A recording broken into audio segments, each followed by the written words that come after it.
បាទជំរាបសួរពុកម៉ែបងប្អូនអរគ្នាបាទថ្ងៃនេះជួបជាមួយឆេបសមាជទៀតហើយបងប្អូនបាទថ្ងៃនេះ fan ផ្ញើពោះផលិតមកស្បោងធំបងប្អូនហើយសិតតែពងឥឡូវដឹងធ្វើស្អីទេឥឡូវមាននឹកឃើញហើយបងប្អូនមានដុតកូកាជាមួយស្ពៃក្តោបហ្នឹងហើយយើងដុតយើងអត់យកស្បែកទេបងប្អូនហើយឥឡូវយើងបោតយើងបលត់ស្បែកវាចេញបងប្អូនយើងបលត់ស្បែកចេញយើងយកសាច់ពោះយើងមកចម្បាច់អំបិលចម្បាច់អីឲ្យស្អាតបងប្អូនបាទយើងចម្បាច់អំបិលចម្បាច់អីវាលាងវាពីទឹកបងប្អូនអស់ចិត្តអំបិលបងប្អូនចាំយើងវារៀបរយវាបាទឥឡូវយើងលាងឲ្យបងប្អូនអើយយើងលាងឲ្យពីទឹកដើម្បីឲ្យវាស្អាតបងប្អូនបាទហើយមិនចេះរកបានហូបទេណាបងប្អូនណាព្រោះហ្នឹងសាច់ឆ្ងាញ់ណាព្រោះផលិតបងប្អូនអើយបាទឥឡូវយើងលាងវាមកទឹកទៀតឲ្យស្អាតបាញ់ល្អមកឲ្យវាសស្គុះល្អណាស់បងអើយឥឡូវយើងចាប់ផ្ដើមធ្វើគ្រឿងបាទឥឡូវយើងហាន់ម្ដេងហាន់ជាម្ទេសម្ដេងហើយយើងមកហាន់ម្ដេងហើយយើង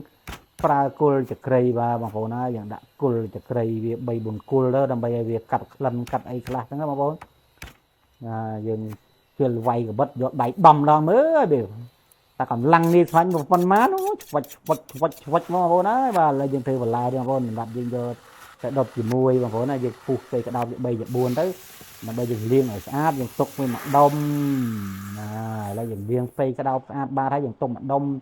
មើលមើលពុះបងប្អូនអើយសិតតែពងមានកូកាមានអីចឹងយើងដុតវាបងប្អូនដើម្បីឲ្យវាឈ្ងុយបាទឥឡូវយើងចាប់ដើមដាក់ខ្ទះចូលបងប្អូនបាទដាក់ខ្ទះចូលមកយើងកាច់ប៉េះបាទដាក់ប្រេងឆាចូលវាឲ្យក្តៅបន្តិចបងប្អូនហើយក្តៅហើយចាំយើងដាក់ខ្ទឹមសដាក់ខ្ទឹមសឲ្យវាឈ្ងុយឲ្យវាកន្ឡើងក្រហមបន្តិចមកកុំឲ្យខ្ទឹមសវានៅសពេកបាទពងកុំឲ្យតែវាខ្លោចទៅបាទឥឡូវយើងកូរវិតណាហើយយើងកូរខ្ទឹមសឡើងហើយយើងដាក់គល់ចក្រីដេញលោកអសើយដាក់ចូលបាទលីងវាមកដាក់ចូលមកឲ្យវាឈ្ងុយចា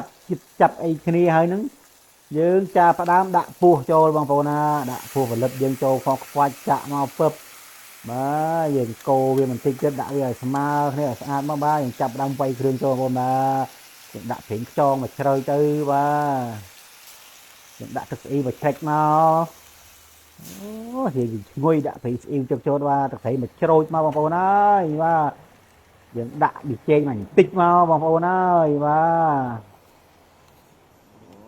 ដូឌីមកចាប់មកបងប្អូនអើយស្ករមកចាប់មកបងប្អូនយើងពីអស់ទោះហើយបងប្អូនអើយឈ្ងុយបាទឥឡូវយើងកូរវាឲ្យវាលាយគ្រឿងតិចបងប្អូនអើយបាទឥឡូវយើងចាប់ផ្ដើមដាក់សាតេបន្តិចមកដើម្បីឲ្យវាកាត់ក្លិនអាសាតេមានជាតិឈ្ងុយបងប្អូនអាហ្នឹងឈ្ងុយបាទកាលណាក្រហមល្អទៅសាតេហ្នឹងបាទយើងដាក់ម្ទេសឆ្អើរម្ទេសក្រៀមបន្តិចមកវាមើលទៅគឺតំណងបន្តិចមានហិលហ្នឹងបាទល្អណាស់បងប្អូនហើយឥឡូវយើងដាក់គ្រឿងគ្រប់អស់ហើយយើងដាក់គ្រឿងគូវាចាំបាច់បំផុតគឺធំគឺកូកាបាទបងប្អូនណាឥឡូវយើងដាក់កូកាចិត្តមួយកំប៉ុងដល់រីងទឹកមកឆ្អិនល្មមបាទឥឡូវយើងដាក់កូកាចូលហើយយើងត្រឡប់វាបន្តិចមកចាំយើងគ្របវាបងប្អូនណាបាទឥឡូវយើងគ្របផ្លឹបមើ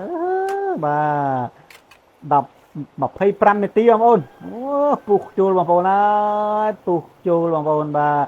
ឥឡូវយើងបើកខ្វាច់លើបងប្អូនបាទពុះចូលអូក្រុមការងារបងហើយឃើញឈ្ងុយពេក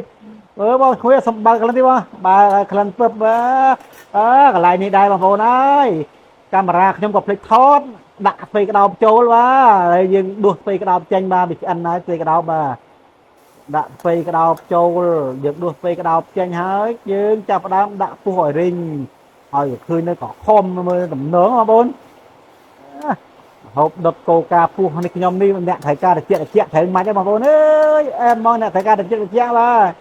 ឥឡូវយើងឆ្អិនហើយយើងចាប់ដើមលើកពុះឡើងដាក់ចូលចានមកយើងបងប្អូនណាមើលទៅដំណងណាបងប្អូនអើយដំណងហ្មងឡើងក្រខំណាឈុតរឿងហ្មងណាឥឡូវចាប់ដើមភ្លក់បងប្អូនគ្នាចេះភ្លក់មកខ្ញុំបងប្អូនមើលខ្ញុំមកគ្នា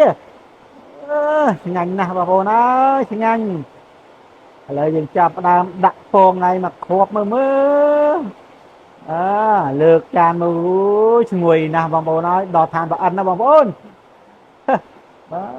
ទមើលឆ្ងាញ់មើលមាត់ដល់ប្លាប់ដូចករុំបងប្អូនអើយ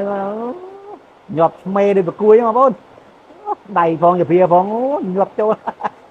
ba ngày nào mà bố nữa puông lực ham họ đôi xài cua mà nó